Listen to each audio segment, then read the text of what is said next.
19वीं सदी की शुरुआत का वक्त है और अंग्रेजी हुकूमत भारत में अपने पैर पूरी तरह से जमा रही है। हाँ, ये वो दौर था जब काफी उथल-पुथल मची हुई थी। बिल्कुल।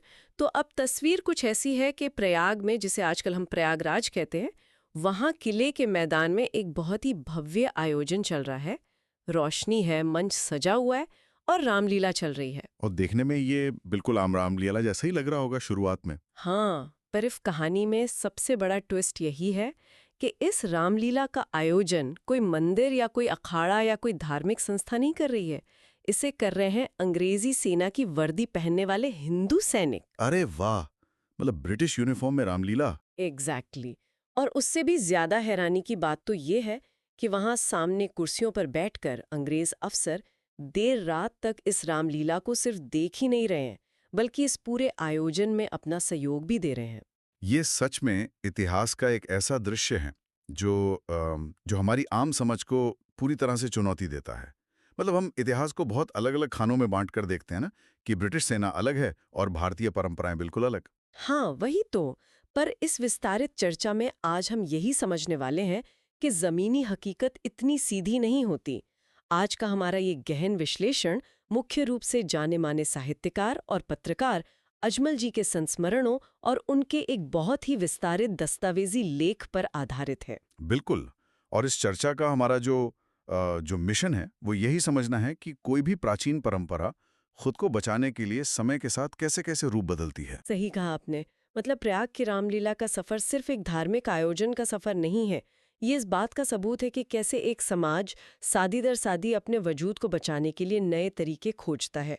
हम इस सफर में सैनिक छावनियों से लेकर हाईटेक क्रेन वाले उदंग खटोलों तक जाएंगे और एक ऐसे वामपंथी लेखक की कहानी भी समझेंगे जिसने राम कथा को एक बिल्कुल नया रूप दे दिया। तो इस पूरी यात्रा को समझने के लिए और उन अंग्रेज छावनियों वाली रामलीला के मन तक पहुंचने के लिए हमें थोड़ा पीछे जाना होगा। पीछे? मतलब कितना पीछे? मतलब हमें यह समझना होगा कि रामलीला का मूल विचार आखिर था क्या। ये केवल एक थिएटर या नाटक या मनोरंजन का साधन कभी था ही नहीं। ये असल में गोस्वामी तुलसीदास जी का एक बहुत ही स्पष्ट और कह सकते हैं कि एक क्रांतिकारी विजन था। अच्छा, जब हम विजन या क्रांतिकारी शब्द का इस्तेमाल कर रहे हैं यहाँ, जी तो इसका क्या मतलब है? क्या ये सिर्फ लोगों को कहानी सुनाने का कोई नया तरीका नहीं था? नहीं, कहानी सुनाना तो सिर्फ एक माध्यम था। असली लक्ष्य तो कुछ और ही था। अब देखिए, जिस दौर में तुलसीदास जी सामने आए ना, हम्म। उस समय का हिंदू समाज एक बहुत ही गहरे मनोवैज्ञानिक और सामाजिक संकट से गुजर रहा था। किस तरह का संकट? एक तरफ तो बाहरी सत्ताओं का दबाव था, हम्म। लेकिन उससे भी बड़ा संकट समाज के भीतर पनप रहा था। मतलब एक आंतरिक विघटन चल रहा था वहां। मानवीय मूल्य गिर रहे थे और रिश्तों की मर्यादाएं टूट रही थीं। पूरे समाज में एक तरह की निराशा छाई हुई थी। तो मतलब एक पूरा सोशल स्ट्रक्चर ही हिला हुआ था उस वक्त। एकदम सही। तुलसीदास जी ने यह बहुत गहराई से महसूस किया कि अगर इस समाज को वापस अपने पैरों पर खड़ा करना है, तो उन्हें किसी ऐसे आदर्श की जरूरत है जिसे वो लोग अपने जीवन में उतार सकें। यानी उन्हें एक रोल मॉडल चाहिए था। तभी उन्होंने रामचरितमानस की रचना की है ना, ताकि राम के रूप में वो आदर्श समाज के सामने रखा जा सके। हाँ, पर तुलसीदास जी की सबसे बड़ी सोच ये थी कि उन्होंने सिर्फ एक ग्रंथ लिखकर अपना काम खत्म नहीं माना। वो जानते थे कि किताबें या ग्रंथ महज कुछ पढ़े लिखे लोगों तक सीमित रह जाते हैं। हाँ, उस वक्त तो पढ़ाई लिखाई वैसे भी सबके बस की बात नहीं थी। बिल्कुल। जब तक वो चरित्र, वो आदर्श एक अनपढ़ किसान या मजदूर या समाज के सबसे अंतिम व्यक्ति तक नहीं पहुंचेगा, तब तक कोई बदलाव नहीं आएगा। और यहीं से रामलीलाओं का विचार एक सामाजिक आंदोलन के रूप में उभरा। वाह, ये बहुत बड़ा पॉइंट है। उन्होंने इसके जरिए समाज के सामने आदर्श व्यक्ति कैसा हो या आदर्श परिवार कैसा हो, और यहां तक कि आदर्श राज्य यानी राम राज्य कैसा हो, इन सभी मर्यादाओं को सीधे तौर पर मंच पर दिखाया। ये सुनकर तो मुझे लग रहा है कि रामलीला असल में समाज का एक सर्वाइवल मैकेनिज्म था। मतलब जब चारों तरफ अंधेरा हो, तो ये एक रोशनी के तरह था जो समाज को एकजुट रखता था। और शायद इसी सर्वाइवल मैकेनिज्म का सबसे बड़ा उदाहरण हमें ब्रिटिश काल में देखने को मिलता है, हाँ, जिसकी बात हमने शुरुआत में की थी। हाँ, जो ऐतिहासिक दस्तावेज स्रोत में दिए गए हैं, वो इस बात को पूरी तरह साबित करते हैं। उन दस्तावेजों में क्या लिखा है? 1824 में भारत आए अंग्रेज बिशप हैबर और फिर उसके बाद 1829 में फैनी पार्किस के जो यात्रा वृत्तांत हैं, वो साफ तौर पर बताते हैं कि प्रयाग में किले के मैदान और चीथम लाइंस में सेना के जवान रामलीला करते थे। ये फैक्ट सच में बहुत कुछ सोचने पर मजबूर करता है। अगर मैं इसे आज के हिसाब से समझाने की कोशिश करूं तो ये वैसा ही है जैसे आज लोग किसी बहुत ही सख्त कॉरपोरेट माहौल में या विदेश में जाकर भी अपने त्योहारों और अपनी संस्कृति के लिए एक छोटी सी दुनिया बसा लेते हैं। हाँ, एकदम सटीक तुलना है ये। उन सैनिकों के लिए जो अपने घरों से दूर थे और एक विदेशी सत्ता की वर्दी पहनते थे, उनके लिए रामलीला शायद सिर्फ एक त्योहार नहीं था। ये उनके भीतर के वजूद को, उनकी अपनी पहचान को जिंदा रखने का एक सहारा था। और दिलचस्प बात यह है कि अंग्रेज अधिकारियों का देर रात तक वहां बैठकर उसे देखना, ये दिखाता है कि इस आयोजन की सॉफ्ट पावर कितनी मजबूत थी। अंग्रेज भी जानते थे कि सैनिकों के मनोबल को शांत रखने के लिए इन आयोजनों में दखलंदाजी न करना ही बेहतर है। और मुझे यहाँ एक ऐतिहासिक सवाल याद आ रहा है। क्या प्रयाग में रामलीला को इस तरह का संरक्षण मिलने का जिक्र ब्रिटिश काल से पहले भी मिलता है? मतलब क्या मुगल काल में भी ऐसा कुछ था? हाँ, स्रोतों में इसका भी जिक्र मिलता है। इलाहाबाद के दक्षिणी क्षेत्र में महंत बाबा हाथीराम और बेनीराम की रामलीलाएं शताब्दियों पुरानी मानी जाती है। अच्छा। और एक बहुत ही मशहूर ऐतिहासिक किंवदंती ये भी है कि मुगल सम्राट अकबर ने भगवत दास गोसाई को कमोरिननाथ महादेव के पास बाकायदा जमीन दान में दी थी। मुगल सम्राट अकबर ने रामलीला के लिए जमीन दान की? ये तो हमारी आम धारणाओं से बिल्कुल ही अलग बात है। हाँ, हालांकि स्रोत बड़ी ईमानदारी से ये भी बताता है कि पत्थरछट्टी रामलीला समिति के पास आज इसका कोई ठोस लिखित प्रमाण नहीं है, पर ऐसी कहानियों का सदियों तक लोगों की मेमोरी में जिंदा रहना ये साबित करता है कि रामलीला की स्वीकार्यता हर दौर में बनी रही। तो फिर सेना के उन शिविरों से निकलकर ये आयोजन आगे कैसे बढ़ा? क्योंकि आज तो प्रयाग की रामलीलाएं इतनी विशाल हो चुकी हैं कि पूरा शहर इसमें डूब जाता है। इसका विस्तार काफी ऑर्गेनिक तरीके से हुआ। 1909 के इलाहाबाद गजेटियर के अनुसार उस समय तक प्रयाग में लगभग 20 अलग-अलग जगहों पर रामलीलाएं होने लगी थीं। 20 जगहों पर? हाँ, और इनमें से 8 जगहें तो ऐसी थीं जहां राम बारात और भरत मिलाप के बहुत बड़े आयोजन होते थे। जैसे दरागंज की रामलीला को सबसे पुराना माना जाता है, जो 1879 से भी पहले से लगातार हो रही है। वाह! इसे कौन चलाता था? इसे वहां के पंडों और मल्लाहों और अग्रवाल परिवारों ने मिलकर सहेजा। दूसरी तरफ वो कटरा की रामलीला, वही जो कभी चीथम लाइंस के सैनिक करते थे। ना, वो 1882 के आसपास भरद्वाज आश्रम के पंडित गोपीनाथ जोगी को सौंप दी गई, क्योंकि तब तक अंग्रेज छावनी का रूप बदल चुका था। यानी ये किसी एक संस्था का काम नहीं था, बल्कि एक सामुदायिक उत्सव बन चुका था, जहां शहर के हर वर्ग के लोग हिस्सा ले रहे थे। बिल्कुल। लेकिन जैसे ही हम आधुनिक युग की तरफ आते हैं, कहानी में एक बहुत बड़ा भूचाल आता है।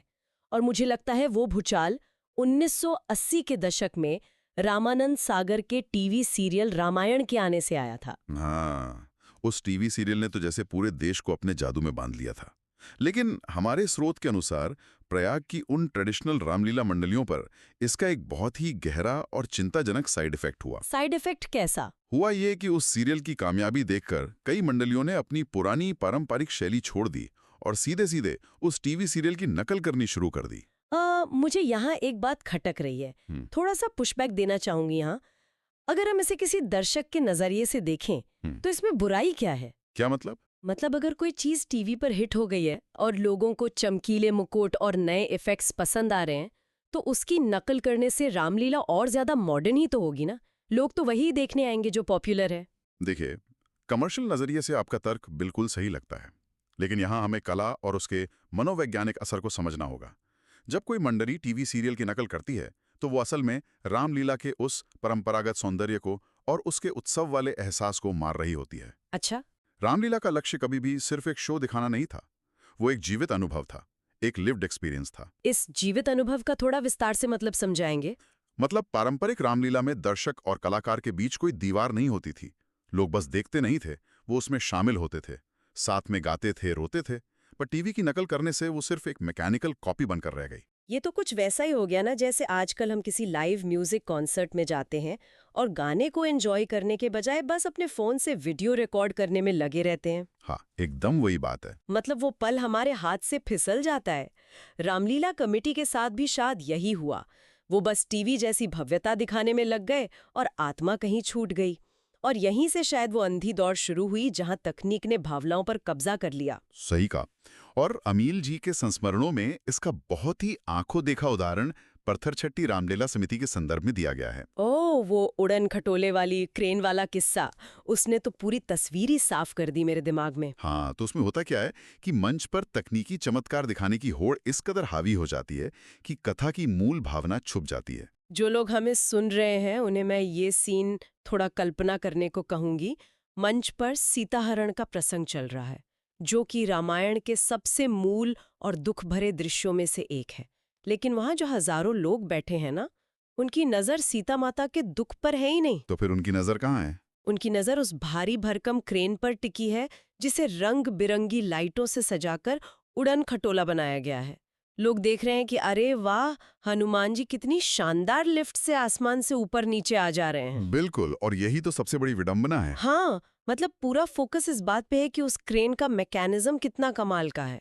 भावना की तो किसी को पड़ी नहीं है। जब सीताहरण जैसे दृश्य में दर्शक रोने के बजाय क्रेन वो देखकर तालियां बजाने लगे, तो इसका सीधा मतलब है कि तकनीक ने कला की आत्मा का गला घोंट दिया है। इंजीनियरिंग आगे आ गई और लीला पीछे रह गई। अगर मैं इसे एक और एग्जाम्पल से समझाऊं, तो ये वैसा है जैसे हम सिनेमा में कोई 500 करोड़ की एक्शन मूवी देखने जाते हैं। हाँ, सीजीआई वाली फिल्में। बिल्कुल, जहां कंप्यूटर ग्राफिक्स एकदम कमाल के हैं, पहाड़ टूट रहे हैं, आग बरस रही है, सब बहुत ग्रैंड है, पर कहानी में कोई दम ही नहीं है। आप थिएटर से निकलते हैं और आपको एक डायलॉग तक याद नहीं रहता। सही बात। और इसके ठीक उलट तुम कल्पना कीजिए एक छोटे से नुक्कड़ नाटक की। सड़क किनारे हो रहा है, बिना किसी सेट या लाइट के, पर दो कलाकार इतनी शिद्दत से एक्टिंग कर रहे हैं कि उन्हें देखकर आपकी आंखों में आंसू आ जाते हैं। ये तुलना बहुत सटीक है, और ये भावना और तकनीक की इस लड़ाई को पूरी तरह क्लियर कर देती है। और आपको पता है, स्रोत में जो सबसे दिलचस्प बात सामने आती है वो ये है कि प्रयाग में ही रामलीला का ये दूसरा रूप, यानी वो कच्चा और बिना मिलावट वाला रूप, आज भी जिंदा है। सच में, मतलब इस क्रेन और लिफ्ट की चमक दमक के बीच वो पुरानी शैली अभी भी चल रही है। बिल्कुल। उत्तर मध्य रेलवे के कर्मचारियों द्वारा शहरे के बाद जो रामलीला खीली जाती है, वो आज भी पूरी तरह अपनी जड़ों से जुड़ी हुई है। वहां कोई क्रेन या लिफ्ट नहीं होती। नहीं, वहां आपको ऐसा कुछ नहीं मिलेगा। वो लोग आज भी पुरानी शैली में रंगे हुए पर्दों के सामने अपनी रामलीला करते हैं। और सबसे बड़ी बात, वहां किसी रिकॉर्डेड आवाज या कैसेट का इस्तेमाल नहीं होता। तो वो गीत कैसे हैं? कलाकार खुद मंच पर चौपाइयां और दोहे पूरे सुर और ताल के साथ गाते हैं। ये उसी मूल आत्मा को जीवित रखने का एक बहुत ही ईमानदार प्रयास है। वाह, ये तो एक बहुत ही खूबसूरत विरोधाभास है। एक ही शहर के भूगोल में रामलीला के दो बिल्कुल अलग सिरे एक साथ चल रहे हैं। एक तरफ शुद्ध तकनीक है और दूसरी तरफ शुद्ध परंपरा। हाँ, लेकिन फिर जब हम वापस पत्थरचट्टी समिति की बात करते हैं, जहां तकनीक हावी हो चुकी थी, तो वहां भी सन 2000 के आसपास एक बहुत बड़ा आत्ममंथन होता है। उन्हें रियलाइज हो गया था क्या? हाँ, उन्हें एहसास होने लगा कि दर्शकों को सिर्फ क्रेन दिखाकर लंबा नहीं बांधा जा सकता, कुछ तो बदलना पड़ेगा। जब उन्हें लगा कि शोर में संवादों की आत्मा खो रही है, तो उन्होंने एक बहुत ही साहसिक फैसला लिया। उन्होंने एक नई पटकथा लिखवाने का सोचा है ना? बिल्कुल। और इसके लिए उन्होंने जो कदम उठाया, वो शायद इस पूरी ऐतिहासिक यात्रा का सबसे हैरान करने वाला हिस्सा है। सच कहूं तो मुझे भी वो पढ़कर आश्चर्य हुआ था।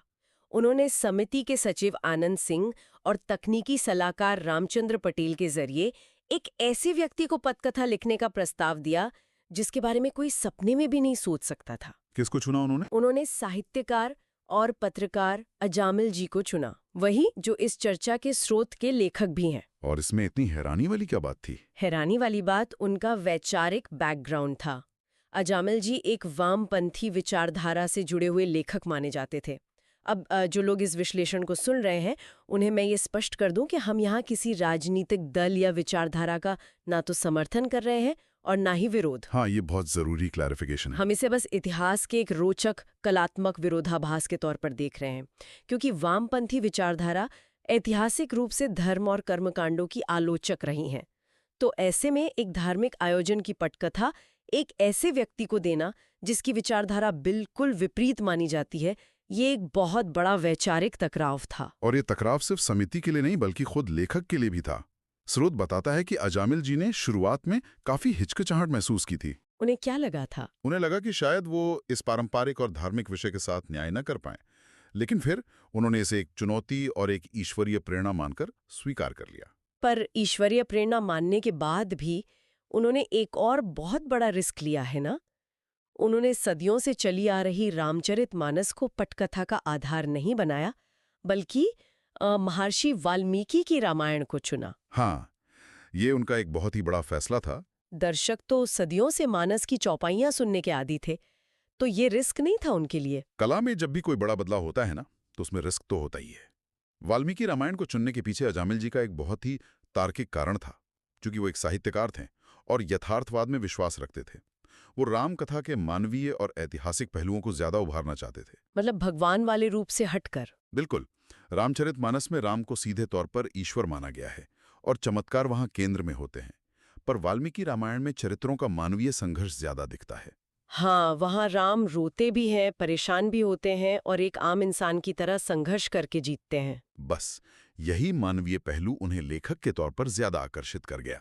तो ये जो पूरा प्रयोग था, एक वामपंथी लेखक और वाल्मीकि रामायण का ये कॉम्बिनेशन, ये जमीन पर कितना सफल रहा? ये प्रयोग तो रामलीला के इतिहास में एक मील का पत्थर साबित हुआ। जब अमेजामिल जी ने बाकी भाषाओं की रामायणों का भी अध्ययन करके पहला 2 घंटे का एपिसोड लिखकर सुनाया ना, तो वो लोगों को इतना पसंद आया कि उन्हें तुरंत पूरे 10 एपिसोड लिखने की हरी झंडी मिल गई। और इसके निर्माण का स्केल भी तो देखिए, ये कोई छोटा मोटा नाटक नहीं रहा। आकाशवाणी इलाहाबाद के बहुत मशहूर नाटक निर्देशक विजय बोसे के निर्देशन में इसकी रिकॉर्डिंग शुरू हुई और करीब 22 घंटे की लंबी रिकॉर्डिंग तैयार की गई। और वो भी सन 2000 के आसपास। अब जानते, इस प्रोजेक्ट पर लगभग 70,000 रुपए का खर्च आया था उस वक्त। 70,000? उस जमाने में सिर्फ आवाज की रिकॉर्डिंग के लिए तो बहुत बड़ी रकम है। हाँ, और इसमें लगभग 100 कलाकारों ने अपनी आवाज दी थी। राम की भूमिका कौशिक गौतम ने और सीता की भूमिका निकिता व्यास ने बहुत ही शानदार तरीके से निभाई थी। वाह! लेकिन जो बात मुझे इस कथा रामराज्य की नामक प्रस्तुति में सबसे ज्यादा हैरान करती है, वो ये है कि अमजामिल जी ने इसे सिर्फ एक पुरानी ऐतिहासिक कथा तक सीमित नहीं रखा। उन्होंने इसमें मॉडर्न सोच को भी जोड़ दिया। कैसे मुद्दे जोड़े उन्होंने? उन्होंने ये दिखाया कि कैसे राम कथा आज भी प्रासंगिक है, जैसे दहेज प्रथा का मुद्दा या पर्यावरण बचाने की जरूरत और समाज में स्त्री का सम्मान। यहाँ तक कि दुनिया भर में जो हथियारों की अंधी होड़ मची है ना, उसको भी रामलीला के संवादों का हिस्सा बना दिया। और देखिए, यही तो इस पूरे प्रयोग की असली सफलता थी। उन्होंने इसे इस तरह गढ़ा कि लोग न सिर्फ नए प्रसंगों से जुड़े, बल्कि आज की समस्याओं को भी राम कथा के आईने में देख सकें। और इसी साहस का नतीजा है कि आज पत्थर छठी की ये रामलीला एशिया की सबसे बड़ी रामलीलाओं में गिनी जाती है। सच में क्या कमाल की यात्रा रही है ये पूरी। अगर हम इस चर्चा के सारे धागों को एक साथ समेटें तो ये किसी चमत्कार से कम नहीं लगता। बिल्कुल। सोचिए, तुलसीदास जी के समय में समाज को बचाने के लिए ये एक बीज की तरह शुरू हुआ। फिर इसने अंग्रेजी छावनियों में हिंदू सैनिकों के जरिए एक विदेशी तंत्र में खुद को सहाजा, जहां अंग्रेज अफसर भी इसका हिस्सा बने। फिर टीवी का दौर आया और उसने अपनी शैली बदली। हाँ, क्रेन्स और उदंग खटोलों के मायाजाल में उलझी और आखिर में एक वामपंथी बैकग्राउंड वाले लेखक की कलम से गुजरकर ये आज के ग्लोबल मुद्दों को समेटने वाली एक विशाल प्रस्तुति बन गई। ये सफर इस बात का पुख्ता प्रमाण है कि सांस्कृतिक परंपराएं तभी जिंदा रहती हैं जब वो रूढ़िवादी नहीं होती, जब उनमें समय के साथ खुद को ढालने की क्षमता होती है। एकदम सही बात कही आपने, और इसी बात ने मुझे एक बहुत ही गहरे विचार में डाल दिया है। एक ऐसा सवाल जो मैं चाहूंगी कि जो लोग भी इस चर्चा को सुन रहे हैं वो यहाँ से जाने के बाद अपने दिमाग में जरूर सोचें। कैसा सवाल? अभी हमने देखा कि पिछले कुछ 100 सालों में रामलीला ने कैसे कैसे रूप बदले हैं, है ना? क्रेन से लेकर आधुनिक पटकथा तक। तो जरा तसव्वुर कीजिए कि आज से ठीक 50 साल बाद की रामलीला आखिर कैसी होगी। बाप रे, ये तो बहुत ही रोमांचक लेकिन थोड़ा डराने वाला ख्याल है। हाँ, आज जब सब कुछ इतनी तेजी से डिजिटल हो रहा है, तो क्या ऐसा हो सकता है कि वर्चुअल रियलिटी यानी वीआर या फिर आर्टिफिशियल इंटेलिजेंस इस पारंपरिक खुले मंच की जगह ले ले? हो तो कुछ भी सकता है तकनीक के इस दौर में। पर इसमें सबसे बड़ा सवाल ये है कि अगर लोग कल को मैदान में आने के बजाय अपने अपने घरों में सोफे पर बैठकर वीआर हेडसेट पहनकर रामलीला देखेंगे, तो उस बहुत ही पर्सनल तकनीकी अनुभव में क्या वो सामुदायिक जुड़ाव बच पाएगा? वो जुड़ाव जो एक साथ बैठकर हंसने और रोने में होता है। बिल्कुल, वही जुड़ाव जो तुलसीदास जी के समय में इसकी असली आत्मा था। क्या वो बरगद का पेड़ जिसकी असली ताकत जमीन में गहराई तक जाने वाली जड़ों में होती है, वो किसी वर्चुअल दुनिया या मेटावर्स में आने वाली पीढ़ी को वैसी ही ठंडी छांव दे पाएगा? इसका जवाब तो खैर न मेरे पास है और न ही इतिहास की किताबों में। इसका जवाब आने वाला समय ही देगा। सच में ये बहुत कुछ सोचने पर मजबूर कर देता है। बिल्कुल। तो यही था हमारा आज का गहन विश्लेषण, और ऐसी ही किसी और रोचक चर्चा के साथ आगे मिलते रहेंगे।